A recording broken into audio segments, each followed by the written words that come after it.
Welcome, everybody, to A Touch of Jewish History featuring the story of Joan Rivers. And I thank you all for being with Va-Dor on this Tuesday evening. And we're going to get started now. Can we talk? In the minds of millions of Americans, this common phrase conjures up the image of Joan Rivers, the woman who realized in the mid-1960s that the country was ready for something new. A woman comedian talking about life from a woman's point of view. Joan Rivers carved a place for herself among the Hollywood elite as a comedian and fashion commentator for whom no subject was ever taboo. Despite her scatterbrained image, Rivers graduated Phi Beta Kappa from Barnard College in 1954 before breaking into Chicago's comedy scene in 1961 at Second City, with jokes inspired by the profanity-laden routines of Lenny Bruce. She made her first appearance on The Tonight Show in 1965 and began writing and performing for Ed Sullivan, Carol Burnett, and others. In 1990, she won a Daytime Emmy for her talk show. In 1994, Joan began collaborating with her daughter Melissa Rivers to provide fashion commentary for the Golden Globes and Academy Awards on the red carpet. Rivers wrote several books, including 2 autobiographies, Enter Talking and Still Talking. Born in Brooklyn, New York as Joan Alexandra Malinsky on June 8, 1933, Joan Rivers was the youngest daughter of Beatrice and Meyer Malinsky, a doctor. Both of her parents were Russian Jewish immigrants from the Odessa area. Rivers's parents came from vastly different socioeconomic circumstances, even though they were from the same area. Meyer Malinsky's family had been poverty-stricken in Russia, and they remained poor in their early years in America. Malinsky's entry into the medical profession propelled the family into the emergent Jewish middle class of Brooklyn. Her mother, Beatrice's family, had been very wealthy merchants in Odessa, but left everything behind in the old country. That loss of status forever haunted Beatrice Malinsky, and she continually pushed her husband, a struggling general practitioner in the heavily Jewish Brownsville section of Brooklyn, to earn more money. Joan would say, "My mother wanted MD to stand for make dollars." The conflict between her parents was the inspiration for many of Rivers' early routines. The constant arguments in the family about money left her with a permanent sense of insecurity that she mined for its committed value. The epilogue to her book, Enter Talking, concludes in this way. She lives the life her mother longed to have, but still believes that next week everything will disappear. Joan Rivers was supportive of Jewish philanthropic and social causes and was a former Hadassah Woman of the Year. She died in New York City on September 4th, 2014, at the age of 81. I'll tell you something, the way the styles are today, I'm glad I'm married, because if I was single, I could never get married looking like this, you know? And I feel sorry for any single girl today. The styles and the whole society is not for single girls, you know that? Single men, yes. A man, he's single, he's so lucky. A boy on a date, all he has to be is clean and able to pick up the check. He's a winner. You know that. Or a man can call up anybody in the whole world. Do you know that? Hello, I saw your name in the locker room. I thought I'd give you a quick call. Excuse me. A girl can't call. Girl, you have to wait for the phone to ring, right? And when you finally go on the date, the girl has to be well dressed, the face has to look nice, the hair has to be in shape, the girl has to be the one that's bright and pretty, intelligent, a good sport. Howard Johnson's again, hooray, hooray. Excuse me. A girl, you're 30 years old, you're not married, you're an old maid. A man, he's 90 years old, he's not married, he's a catch. It's a whole different thing. Isn't that so? Yes. It kills me. We have an extra man. Bring him along, bring him along. He's 98. Bring him. He's dead. Bring him. We'll prop him. Just bring them. We'll say he's quiet, you know. I know what I'm speaking about because my mother had two of us at home that weren't, as the expression goes, moving. And don't ask. I'm from a little town called Larchmont where if you're not married, if you're a girl and you're over 21, you're better off dead. It's that simple, you know? And I was the last girl in Larchmont. Do you know how that feels? Sitting around my mother's house, 21, 22, 24, having a good time, living, eating candy bars, enjoying myself, but single. And the neighbors would come over and they'd say to my mother, "How's Joan? Still not married?" And my mother would say, "If she were alive." You know how that hurts? When you're sitting right there? When I was 21, my mother said, "Only a doctor for you." When I was 22, she said, "All right, a lawyer, CPA." 24, she said, "We'll grab a dentist." 26, she said, "Anything." If he could make it to the door, he was mine, you know? What do you mean you don't like him? He's intelligent, he found the bell himself. What do you want? Anybody that came to my house was it. "Oh, Joan, there's the most attractive young man down here with a mask and a gun." Anything that showed up. That video was from 1967, The Ed Sullivan Show. The next one I have for you is a documentary, and it's about 10 minutes long. The Life and Sad Ending of Joan Rivers. Joan Alexandra Malinsky, known professionally as Joan Rivers, was born on June 8, 1933 in Brooklyn, New York, to Russian Jewish immigrants Beatrice and Meyer C. Malinsky. She had an elder sister named Barbara Waxler.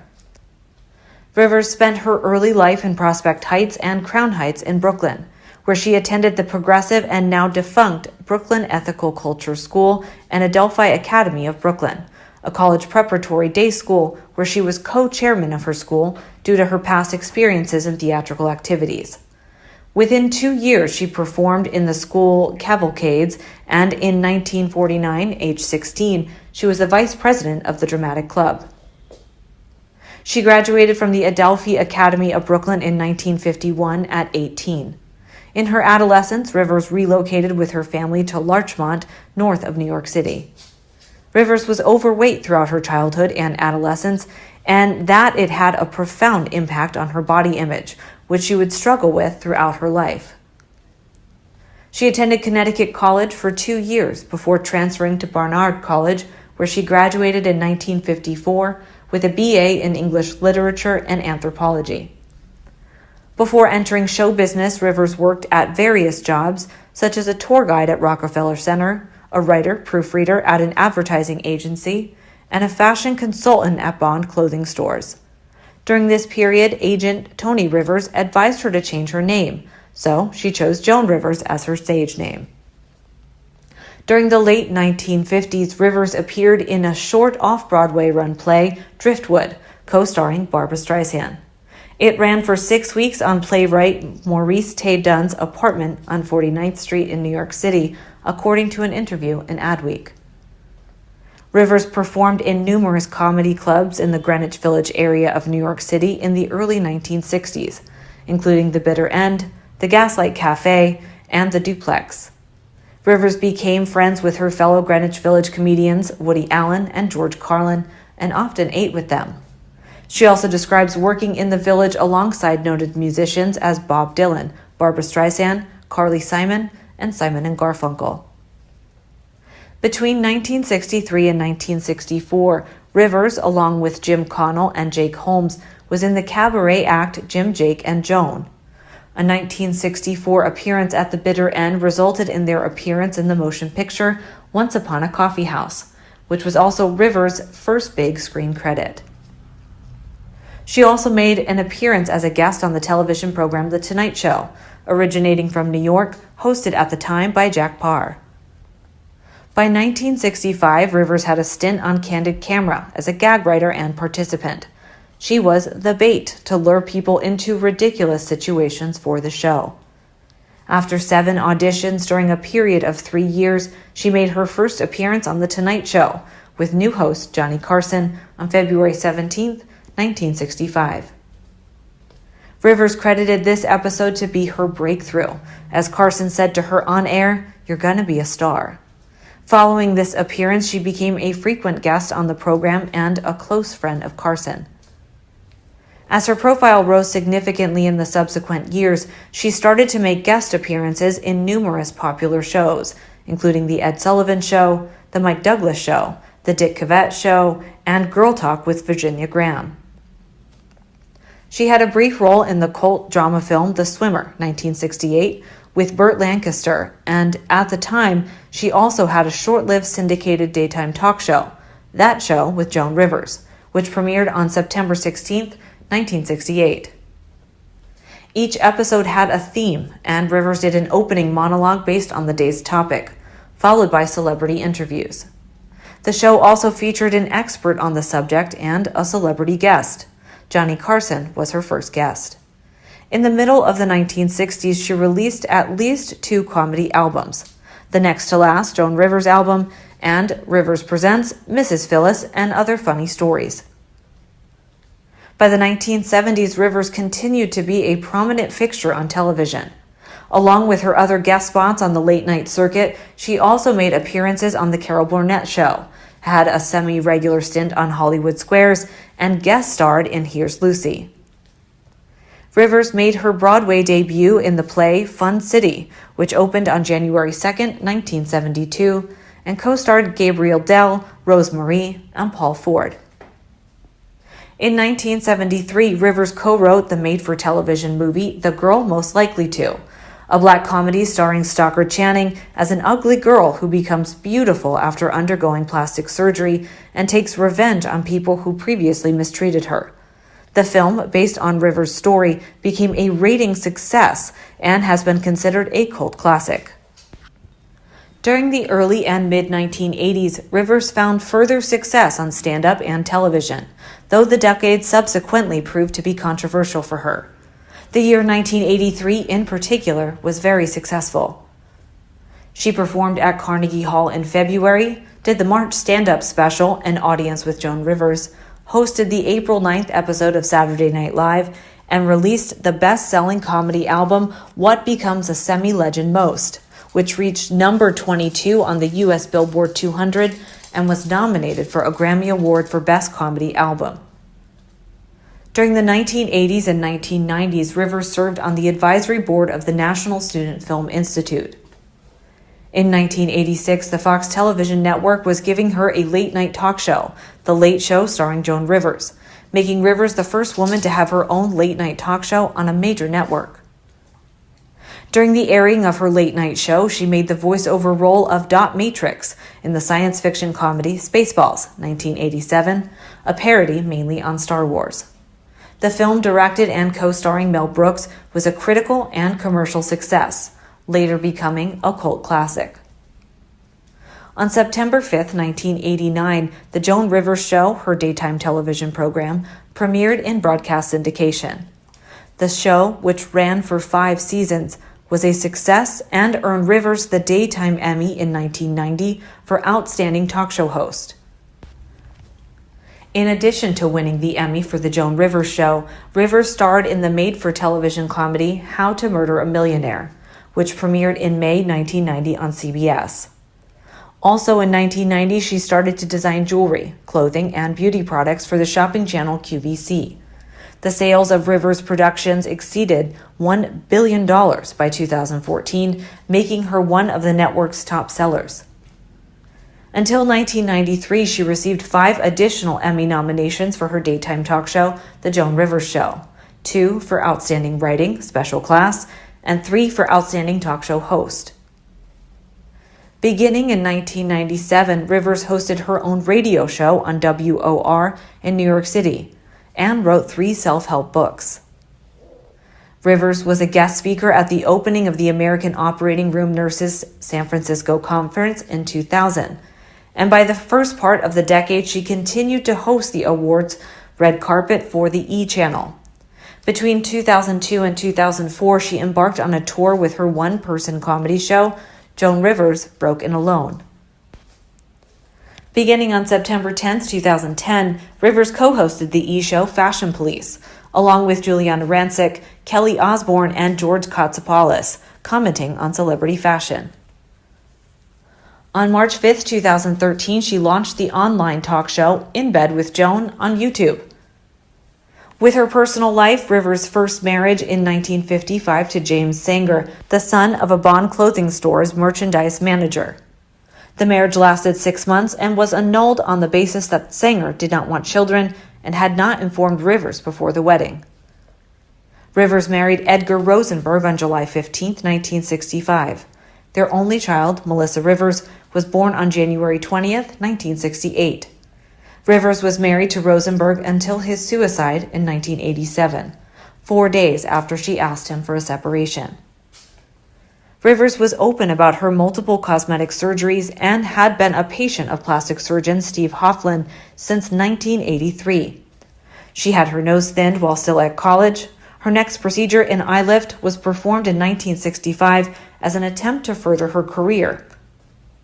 On August 28, 2014, Rivers experienced serious complications and stopped breathing while undergoing what was scheduled to be a minor throat procedure at an outpatient clinic in Yorkville, Manhattan.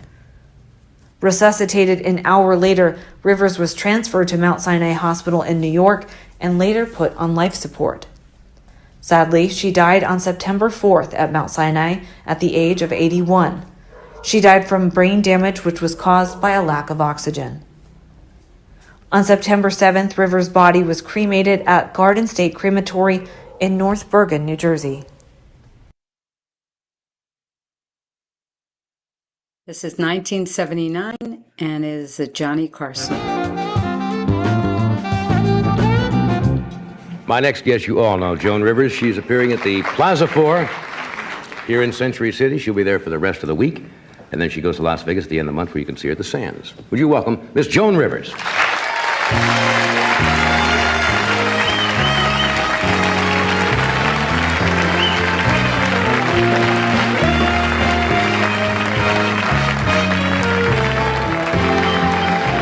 What's your problem? 14 years in this damn show, you never gave me a gift. Well, I just want to talk about it. 14 years, I was hysterical. You never asked me, do I wear red? Go, pull, Sarah.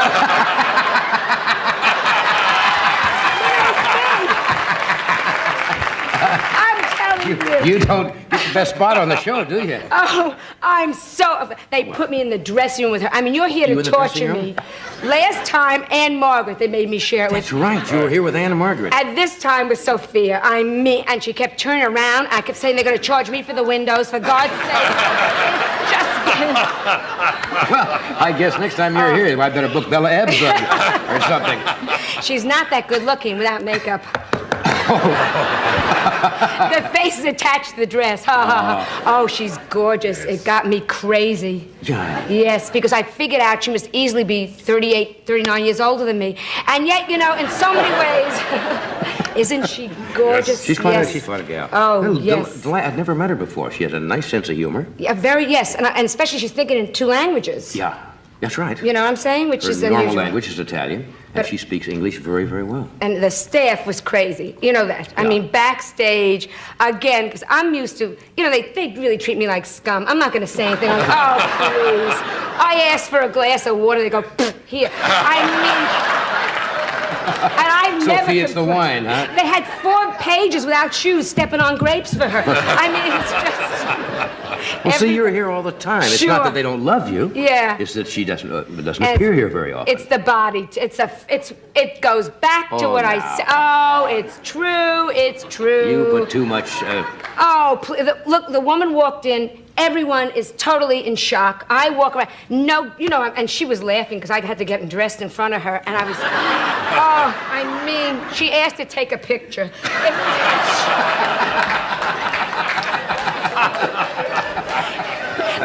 I'm so flat, you know. She is healthy. She's healthy. Healthy. It's just... She asked to iron her blouse on my chest. That's how...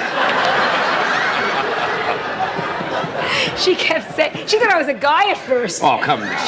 She said they're not going to let you into a restaurant without a tie. I said...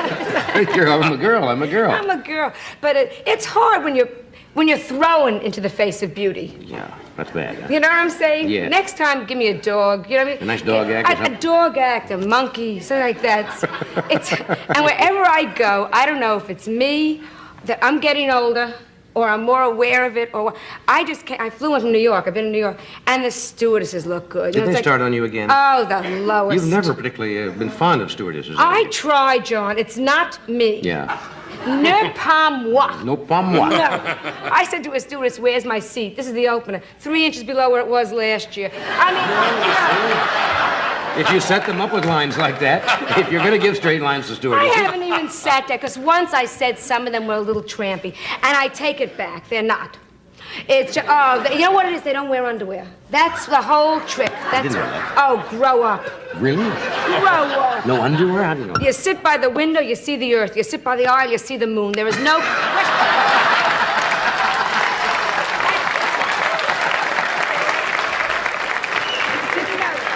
They're always, and they make out with the pilots, which, see, that's I think why I don't like them. When I want to fly, I want safety. You know what I mean? I'm a mother. I have a family at home. I don't like to know that something's going on up there in the cockpit, because the minute you're off the ground, stewardess always walks forward, goes into the cockpit, the door shuts, the whole plane goes like this, you know? And you hear clear air turbulence. Not fooling you, are you? Yeah. How come the duck next to me isn't bouncing up and down?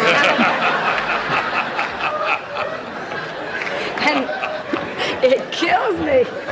Well, it's hard. It's you hard. just have too many of these insecurities all the time, you see, But for no reason at all. We all get older. I get older. Don't look at me. Men get older. Men, it doesn't matter. A man, here we go. and a man can be, I met Mick Jagger.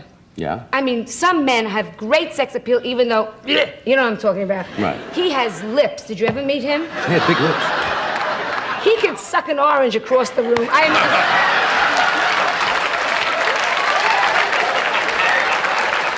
Big lips, eh? I see. Those are big.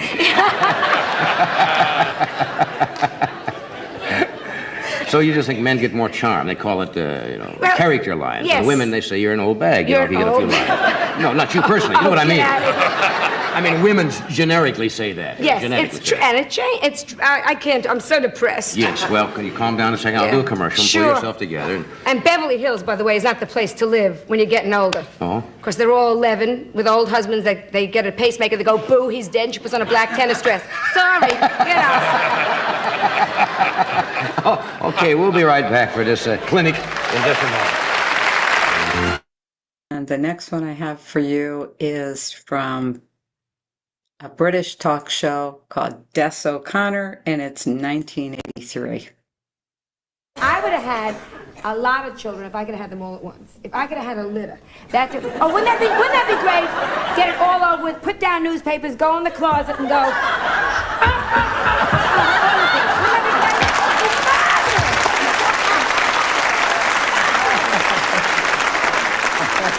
Keep the ones you like, sell off the runs. I mean, it would be just dynamite. Sell your kids? Sure. Sure. You wouldn't. We're modern women. You've got to learn to live this way. Yes. It's a man's world. Are you really saying it's a man's world and you really believe that? A man can fool around, sleep around. Nobody asks any questions. A woman, you make 19, 20 mistakes, you're a tramp. Am I right? It's not fair. That's why every woman, may I just tell you something? I think you're going to. Every woman should look good and take care of herself. And any woman that cooks and cleans is a fool. I am telling you right now, a fool. Not one of us was ever made love to because we kept the house clean. Because we did the linoleum. The floor's immaculate. Lie down, you hot bitch. I mean, am I right? Any married woman. I don't cook, I don't clean. Tough. He wants a clean house, it's too bad. Once a month, I dust. Guests are coming, I put out a drop cloth, I say I'm painting. I don't do, sure, I don't cook. I can't read a recipe. You know what I mean? It says, separate 2 eggs, I put one on the couch, one on the floor. As I said in introduction to you, you're a soft person, very gentle. Sure. I've never been good looking in my life, so it's been very difficult. You don't think you're good looking? Oh, please. A peeping Tom looked in the window, pulled down the shade. I mean, no, because it all goes back, am I right? It's all sex sex appeal, right? Either you have it or you don't. My wedding, You I have don't no think you got it? bazooms. Pardon? I have no bazooms. My wedding night, he went into shock. He said, let me help you with the buttons. I said, I'm naked.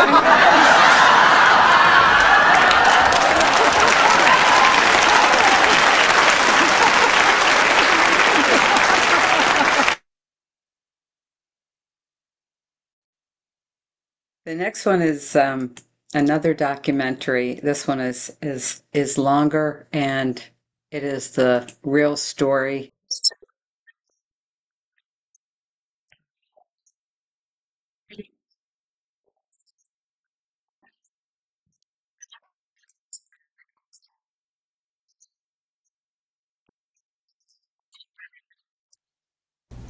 Anybody can get through. Don't ever think I can't do it, because if you go into a room one day, seriously, and everybody, you say to them, was there ever a time when you felt, I can't get through this, God? Everybody will have a story, and yet you're all sitting around that room. Very difficult. It's also, all the cliches, tragedy plus time is comedy. And it's all true. There's certain things you're just not ready to laugh at. My mother both came from Russia. Both came over because of the revolution. My mother came over because they were court Jews. I tried to follow the rules because it was so important to my parents. I married the way you were supposed to marry.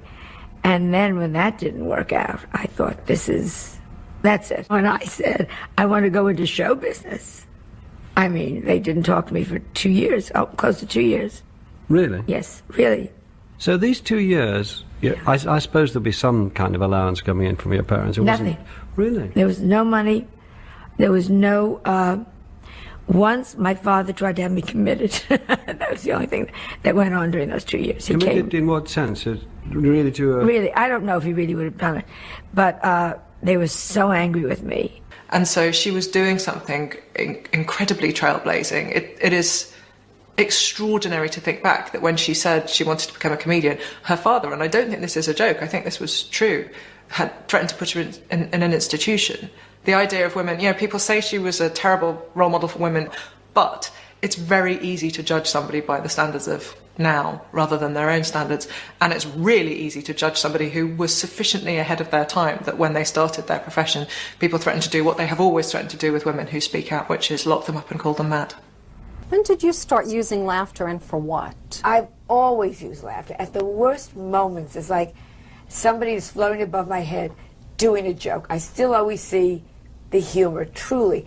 My mother, who I was closest to in life, died suddenly. And I remember going to the beauty shop the next day. We went to Kenneth's salon. And I remember saying, I love Kenneth too. I said to him, make me look good, you'll be doing my mother's hair by this afternoon. And he just stared at me. But I laughed, and laughing for a minute I was happy again. And so I've always used it to get through anything bad. Always laughing. Do you see similarities between the relationship you have with Melissa and the relationship you had with your own mother? I see, yeah, and it makes me terribly sad that I see that, because I know after I'm dead, she's going to go, my mother was right, I should have listened to her more. Or, gee, I wonder if I hurt my mother when I said that. And she will never think that until her son says something to her, and she'll go, I didn't even tell my mother I was moving to Los Angeles till it was all done. You know what I'm saying? I never even said, what do you think? You think I should go? I just called her up one day and said, we're going next month. Was she terribly hurt? My mother never said a thing to me, but she said to a friend, it broke my heart. Never said a thing. Look at this, I can't discuss it. But that's mothers and daughters. Mothers and daughters, you kill for each other, you love each other. No one will ever love you the way a mother loves you. Ever, ever, ever. A daughter doesn't know how much she relies on her mother. They think they're all so strong, and they can be 65 when the mother goes, they suddenly go, how am I going to live without my mother? It's very complicated. The big breakthrough for you was the Johnny Carson show. Yes. In 1965, is it? February 17th. I think it meant anything to me. At what time? Exactly. I knew you did. Just a moment did you walk out on the stage. And I had been kicking around in the business for 6 years before that, and told 3 weeks before my agent, you're too old and you're not funny. And I went on the Carson show as a girl writer. I'd been brought to the Carson show 7 times. I'd auditioned for them 7 times. And got turned down. 7 times turned down. And I was in the village and starving, and it was a horrendous period for me. Terribly down, terribly depressed. And I'd had a manager who a week before said, "You're not going to make it," and handed me my papers back. Managers never do that. Here, you can leave. And I went on the Carson show, and that night, I get very emotional. He said, "You're going to be a star." Look at this, I start to go, I can't even talk about it. And that changed my life. I'm so grateful to him. I tell him all these years later, I still thank him.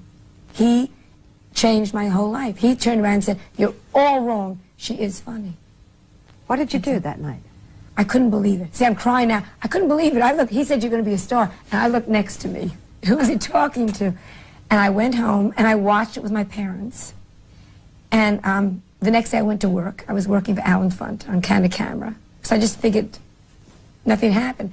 And I called, and my mother said, "For God's sake, sure, the phones are ringing." Then I called my agent. My agent said, "You can have anything in the world that you want." Wow. Wow. And I said, but I said that time, wow, because I was getting $6 a night at that point. Yet I hear that you're always thinking the worst is going to happen, that you're always frightened, that you're always worried. Are you? Oh, I think it's all going to disappear tomorrow. I had 7 years again before Carson. Where if you've had years and years and years in a business where you've been fired, and again we go back to 2 weeks before you're on the Carson show, your agent saying it's never going to happen. You just can't believe it's happened.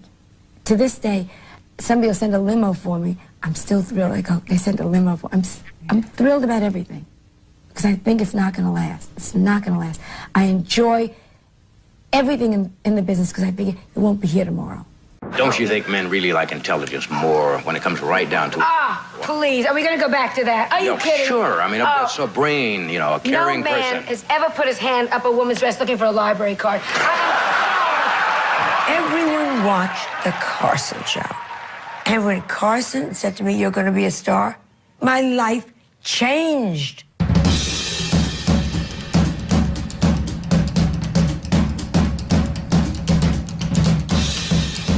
And as they say at Cape Canaveral, she took off like a rocket. The Tonight Show was a pinnacle for Joan, and the more guest appearances she got, either guesting with Johnny or guest hosting for Johnny, the bigger and stronger the career was going and building up and up and up. And then eventually they made her the permanent guest host of The Tonight Show, which was a big thing. After 20 years on The Tonight Show, Fox came and offered me my own show, and Edgar would be the producer. Of course we said yes. The first person I called was Johnny Carson. He slammed the phone down, I called him again, slammed it down again, and never spoke to me again. Ever. I think he was furious. He felt betrayed. I was now a competitor. He literally had me blacklisted. And to this day, I have not been on NBC late night ever. As she drove off the NBC lot, she lost her confidence. Oh my God, what have I done? It was such a bad period. $15 million is definitely the move. For a 3-year contract. Yeah. You thought you'd be financially solvent. Forever. Have you spoken to Johnny Carson? No, I called him twice. I'm very upset about this. And he didn't return my call. You think he's angry? I think it's a 23-year relationship. I think he should be so happy and proud for me because I adore him so much, and I would be so happy and proud for him, and I'm devastated he hasn't called. Answer the call. I don't want to talk about it. I'm just devastated. What's the point? You can't go back and change it. Take all that anger that you're mad at someone that did something to you 7 years ago and turn it into energy that'll push you forward. What about pride? People's pride, ego. You talk about that. There's no room for pride in life. So Fox was starting up, and we went over to Fox, and they offered me my own nighttime show in direct opposition to Carson. And I was ready for it. I mean, I was ready for it. And that went along from the beginning. It was horrible. My husband had a nervous breakdown and was very shaky. and he came up against Rupert Murdoch, and there was friction from the beginning. And finally, the numbers were fine. Everyone always thinks the show tanked. It didn't. We did very well. From the day one, they were in the black. It's all very boring, but it's such a sore subject with me. They called me on a Thursday afternoon. Here I go. And they said, you can stay, but your husband can never come on the set again or on. And my husband was having a nervous breakdown then. And I said, I go with my husband. And that was the end of everything for about 8 years. Very tough times. And I was off television. NBC put out terrible releases that I had left Carson. Fox put out releases, our numbers weren't good. My husband committed suicide over it 3 weeks after it happened. Vegas said we don't want a woman working whose husband has committed suicide. It was just a very difficult time. So, rough times.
when you said you were off for a number of years, did that mean that your possibilities of keeping your career at that level had gone for 12 years? So does that mean that not only were you not on primetime television for your sort of talent, but all sorts of other... It affects everything. ...routes were blocked? Of course. They forget about you.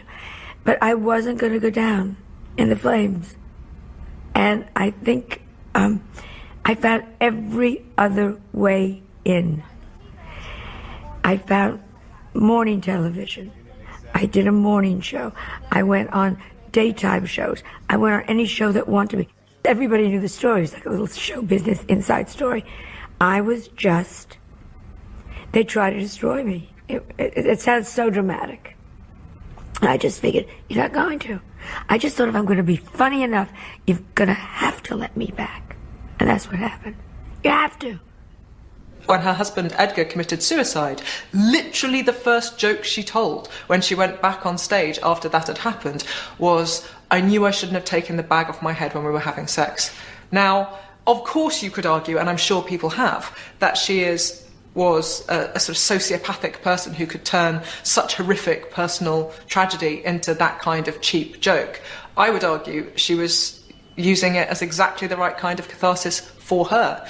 It's a constant mistake made about comedians that when they make jokes about something, they are making light of it, to quote the people who criticise them. She was giving it her full professional attention. You cannot take it more seriously than that as a comedian. And you know, from looking at the interview she did for example, the South Bank show, decades later, that just talking about that period in her life made her start to cry. The pain didn't not exist for her. It's simply that she chose to turn it into comedy.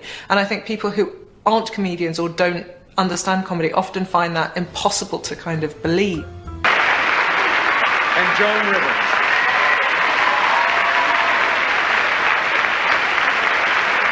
And the winner is, I'm shaking, Joan Rivers.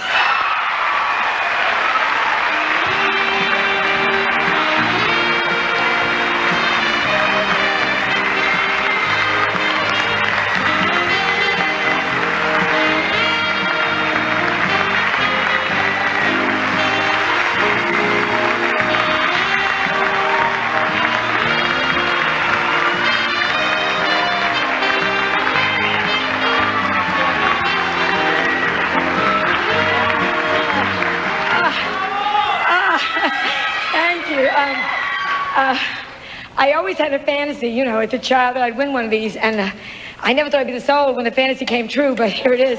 And I didn't think I was going to win. I'm not being cute. So I have no speech prepared. Especially, I know the red light's on, so I have to hurry, to my daughter Melissa, because the last 2 years have been very difficult. 2 years ago, I couldn't get a job in this business. I could not get a job. My income dropped to 1/16 of what it was before I was fired. And people said I wouldn't work again. And my husband, as you know, had a breakdown. It's so sad that he's not here, because it was my husband, Edgar Rosenberg, who always said, you can turn things around. And except for one terrible moment in a hotel room in Philadelphia when he forgot that, this is really for him, because he was with me from the beginning, and I'm so sorry he's not here.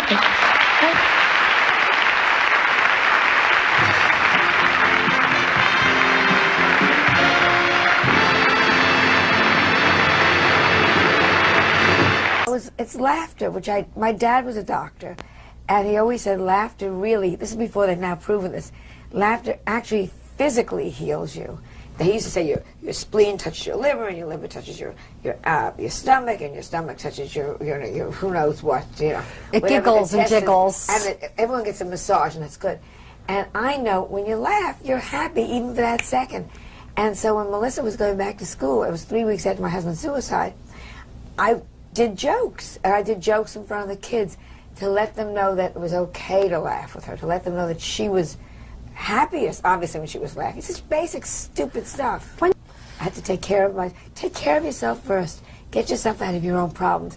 Then worry what society thinks. Forget your manners. Did you know all of this? I'm still paying my dues. I still, I've been up and down in the book. I've been up and down 3 times. And I keep saying, okay, I'll do it again. And each time it gets a little more frightening because you're a little older. You know, when you're paying your dues at 21, it's cute. Right. When you wake up and you're 55, it's not so cute. And when you wake up the last time at 60, it's terrifying. Terrifying. Terrifying. But then you say, I did it at 55. Yeah. I can do it again. That anybody can get through. Don't ever think I can't do it. Because if you go into a room one day, seriously, and everybody, you say to them, was there ever a time when you felt, I can't get through this, God?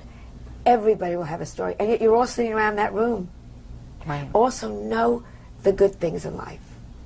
Oh, you Know the talk good about a things in life. gratitude. You do a lot of lists. Gratitude. You said write a gratitude list You for the have things indoor that you're plumbing. grateful. That sounds so basic. You can flush a toilet in your house. It's wonderful. You've got shoes. Everyone in this room that I'm looking at now has got shoes. There's such basics. We're healthy. How wonderful to wake up in the morning and everything is moving. And you don't realize that until you get something chronic. That you go, oh, I was so lucky, I never appreciated it. Appreciate it now. Ding dong. Yeah. Opportunity. Opportunity, make your own. There's no big daddy out there. Nobody cares about you, and nobody's going to help you unless your dad owns the company. If I had been a man, it would have been a much easier time. They just weren't ready to hear things come out of a woman's mouth. You can't say that. You say, would you say that to Robin Williams? Would you say that to Richard Pryor? No, then why are you saying that to me?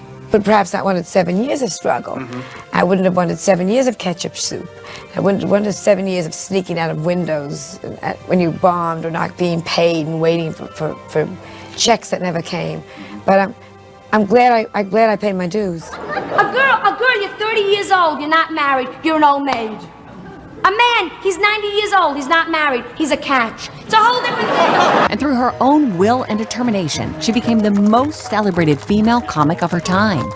As a child, I was like, one day I'll be in Hollywood, one day I'll be in Hollywood, I'll be a star. And then suddenly there you are in cement, and that's wonderful. Also now when people spit on me, I don't have to be there. And the last word is hope. Oh, the human spirit. It's such a cliche, but there's always hope. There's always hope. If you can say to yourself, I'm alive, I have no hope, you have hope because you're alive. And it's the human spirit that always prevails. Always prevails. And it does get better. You know that. It does get better. This one is 1994, and again, she's on the... Here's that lady. Yes, so lady from New York, just got off a plane, Concorde, and come straight here from the airport. Will you welcome Joan Rivers?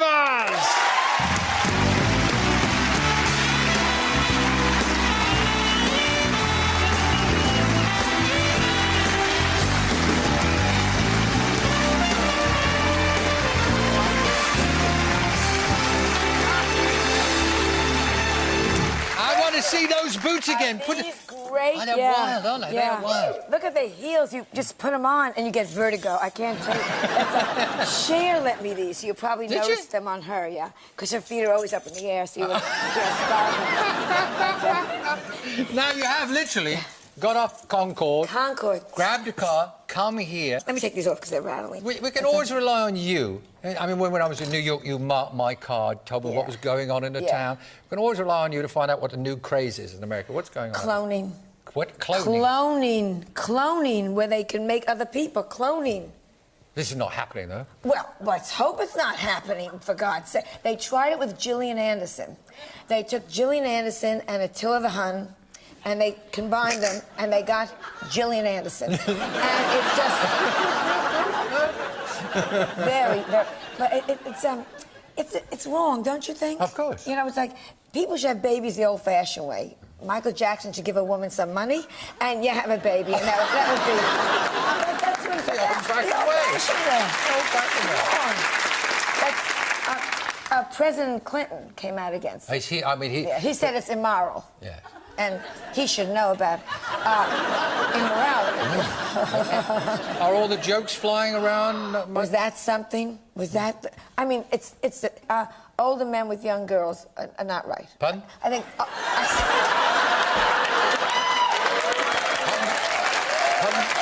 What did you say? For one moment, I thought you said older men are not right with young. Am I going to go out with a 75-year-old woman? What are you looking at me for? No. I go out with guys. One guy gave me a hickey. He left his teeth in my neck. A friend of mine married a guy. He didn't tell her he was hard of hearing. She put her tongue in his ear. She was electrocuted. Nightmare.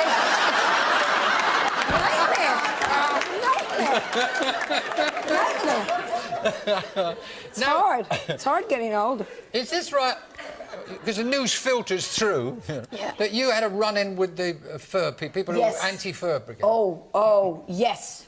Anti-fur people threw red paint at me. I am a middle-aged woman teetering around on these gloomy pumps. Leave me alone, you know what I'm saying? If you want to go after a furry celebrity, throw red paint on Victoria Principal's back. I mean, leave me alone. I didn't buy these fur. I found minks that had heart conditions. And I would walk behind them and go, boo!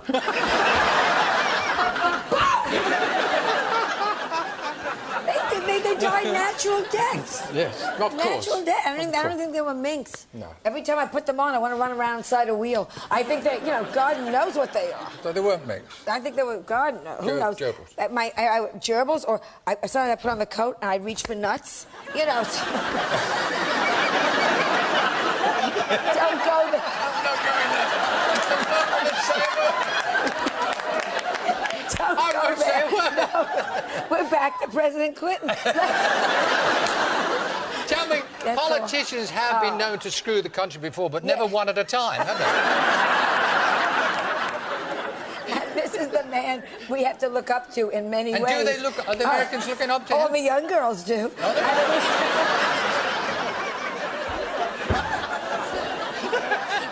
Everything you say about him comes out double meaning. Yes, it's just, and it's a shame. One subject you're always good on and guaranteed you got some fun with is family. You've always sort of had fun with family. Well, I have my daughter, and how is Melissa? Oh, she's great. She's getting married.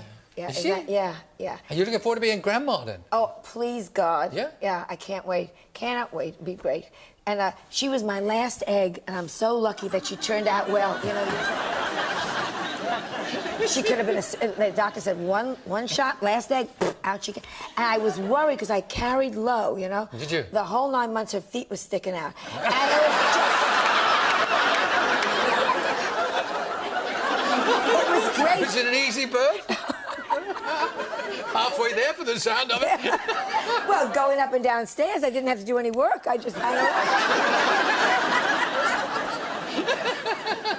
You're like a little duck under the water.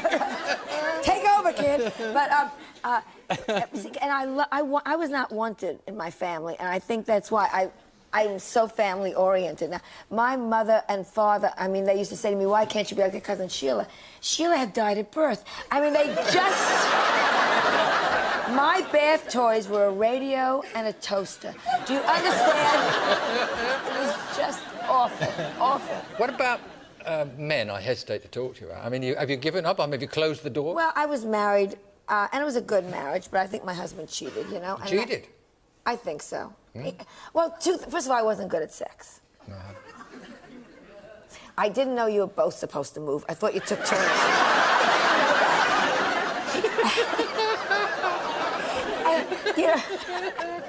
My wedding night, I had never seen a naked man before. No?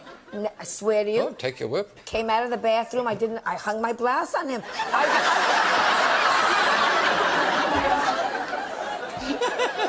Didn't know what to do. Had you been taught about the birds and the bees? My mother said to me, man gets on top, woman gets on the bottom. That's all she ever told me. My wedding night. Joan, by the way, I'm going out in the car. By the way, man gets on top, woman gets on the bottom. I bought bunk beds. I didn't know it, and I wasn't good at bed. I one time said to him, "Why don't you call out my name?" Because you start to see movies, and you start to say, "Something's wrong here, God, because this isn't what's happening in my bedroom." And I said to him, "Why don't you call out my name while we're making love?" And he said, "I don't want to wake you up." He was a very good...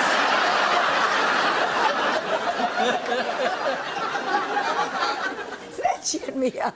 Well, it's just lovely talking to you again. It's great seeing you. It's great to see you on both sides of the Atlantic. Yeah, because the last time we did this was in New York. In New York. So next time in New York, and then you can come back again. Joan Rivers! Nice to see you.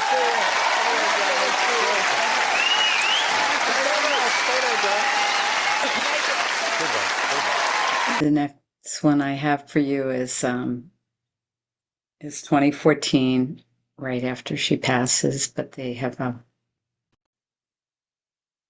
Rivers gave the world a lifetime of laughs with her cutting, biting wit. She paved the way for countless other comedians. CBS 2's Dana Tyler takes a look back.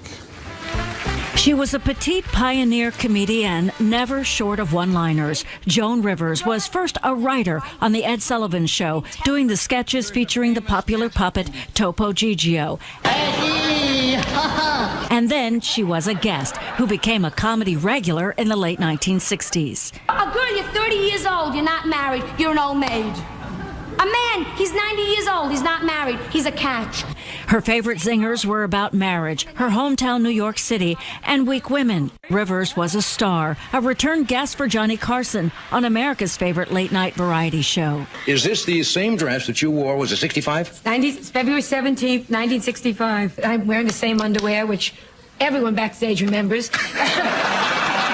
She made TV history when Carson made her his first permanent guest host for The Tonight Show in 1982, but he never spoke to her again after Rivers left to host her own talk show on Fox in 1986. Born in Brooklyn, Joan Alexandra Molinsky grew up loving the theater. On her website, she calls herself a simple girl with a dream. Rivers graduated from Barnard College and lived in Larchmont and later Manhattan. She married Edgar Rosenberg in 1965. He committed suicide in 1987. He was part of Rivers' comedy routine before and after his passing. My husband's name is Edgar, and I moved into Edgar's apartment, which was a mistake. And cause it's a man's apartment, you know, very masculine, a lot of leather and chains. And she even carried his ashes. You carry those with you everywhere? No, just when I go on late night, because we were banned for so long, so I like to say, look, we're back. Rosenberg and Rivers had one daughter, Melissa, who co-starred with her mother on their reality TV shows. All bets are off. For decades, Joan Rivers seemed to be everywhere. Her raspy voice, racy style, her signature lines, "Can we talk?" Never holding back on her opinions about celebrity fashion, nor her own many plastic surgeries. She did her stand-up comedy, wrote books, sold jewelry, and was a mainstay on the Broadway and Hollywood red carpets. But she's best remembered for how she made us laugh. Second wives don't carry on. They don't dust. Once a month they go, I mean, it's a whole... A second wife, the husband wants a hot meal. She puts a little Ben Gay on the sandwich. I mean... Fellow comedian Kathy Griffin says Rivers was a legend, a friend, and a mentor. And tonight, Griffin appeared on CNN. Respect must be paid to this woman, and she blazed the trail, obviously, for me, all the girls. Griffin also tweeted this picture and called Rivers one of a kind. She said they often talked about the challenges of being a female comedian. Many celebrities have posted heartfelt tributes on Twitter. Bette Midler posted, "Joan Rivers has died. What a sad ending to a brilliant and tragic comic life. One of the bravest and funniest of all." Her Fashion Police co-host, George Katsiopoulos, wrote, "Rest in peace, Joan Rivers. Thank you for changing my life. I will miss you so much." And comedian Joy Behar added, "Hard to say goodbye to my friend Joan, a comedian who set the standard for funny. The world is sadder today. Rest in peace."